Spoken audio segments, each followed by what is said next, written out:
Ndugu wa Tanzania wenzangu, Jamhuri ya Muungano wa Tanzania,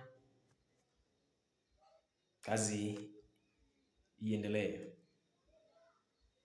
Leo siku ya tarehe 22 ya mwezi wa 10 mwaka 2025, nimesema nizungumze na Watanzania wenzangu kwa ujumla, ikiwa kubwa rai yangu na shauku yangu ni kuwaeleza kwamba ndani ya nchi yetu ya Tanzania, ajenda yetu kubwa ya kwanza ni amani, ajenda ya pili ni amani, na ajenda ya tatu ni amani.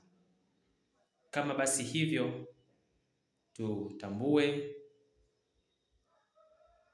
kulinda na kuitunza tunu ya amani ndani ya taifa letu, hususan kuelekea uchaguzi mkuu wa Jamhuri ya Muungano wa Tanzania Oktoba tarehe 29 mwaka huu 2025.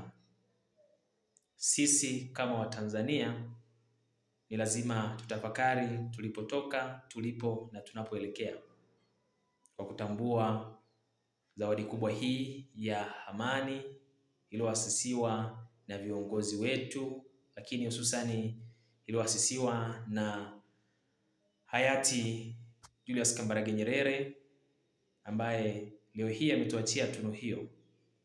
Kwa hiyo niwaombe Watanzania wenzangu, tuchukue wajibu wetu wa kwenda kushiriki kuwachagua viongozi wetu, kuhakikisha kwamba swala la amani na utulivu linaendelea kuwepo ndani ya taifa letu.